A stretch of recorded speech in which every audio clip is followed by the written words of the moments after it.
crystals, gems, glass. In this tutorial, I'm going to quickly show you guys how to draw and color these beautiful objects.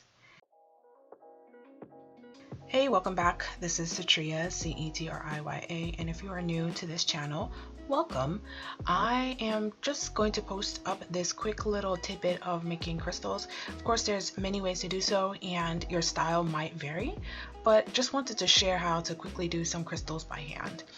So pretty quickly, I go ahead and use any kind of inking tool that I prefer, and since I'm so used to drawing like, manga style comics, I tend to jump straight to black, but there is colored ink out there. So go ahead and first off get used to drawing some confident lines, maybe do some warm-ups with your wrist, and go ahead in and start drawing your shapes and making it nice and a little bit straight. You could go extra straight if you're doing for polished gems that typically you see when you go into the store, but if you just want some raw crystals, give it a little jagged edge, a little abstraction. After you get a couple of shapes, little broken lines here real quickly, you can go ahead and pick out your colors, and of course your base color, don't worry too much about it, but I assume you have a general understanding of what your base color is. Typically glass is usually rendered, at least on illustration, with a blue or bluish gray kind of color, and of course there's different kinds of gems out there, and it's good to look up some research just to get used to it and start developing your style. So as you can see here, I just start with a pretty deep rich color and just kind of wash it out and then slowly add in more and more color. Your first color that you put down, it's again based on your preference, but you can change it up to represent different kinds of minerals, or if you're doing like fantasy illustration, whatever works for you, whatever is your preference. Right here I'm just going in with the typical blues, blue greens, because they're most, the ones that I kind of like visually, and afterwards tried out some reds and just going all in.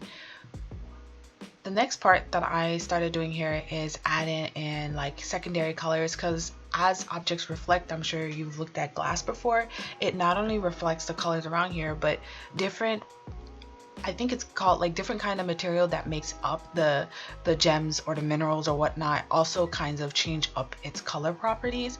So it's just to add like an extra depth. You can go ahead and switch up the hue and the tint and slowly build up the shade and contrast, and maybe a little bit more wash here and there. What you could also see in the crystals is like kind of seeing the other side of an object. I'm sure you've picked up, let's say, diamonds or crystals before, and you can kind of see the flat face or the flat shade or the facet of where the part has been cut from the other side. And different minerals are as translucent as possible, so you can see, for example, the red gem, you don't really see through it, but the very glass clear one, you can see it more the other side of the facet. The last bit, after putting in some good deep colors, I went ahead and added in some quick highlights.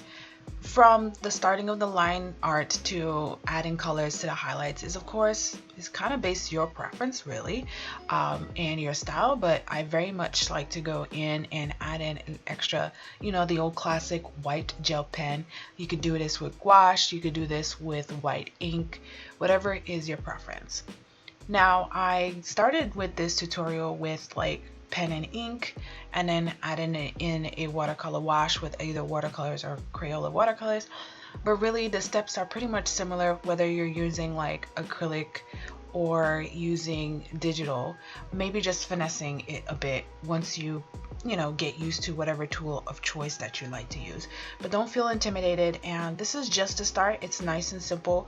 Over time, as you practice more and get used to your art, you'll develop your own style. But at the end of the day, so long as people who look at your artwork can tell that, oh, this is a shiny object, this is a glass object, that's all you really need to think about. After that, just enjoy making pretty beautiful, awesome pictures.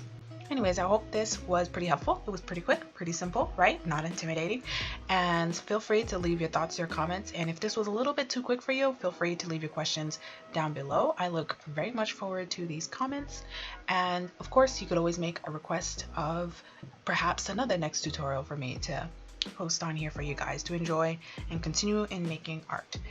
Last bit, if you feel free to support my work, check out the rest of my channel for other cool things, or you can check out the link below for any of my shop links or additional social media posts.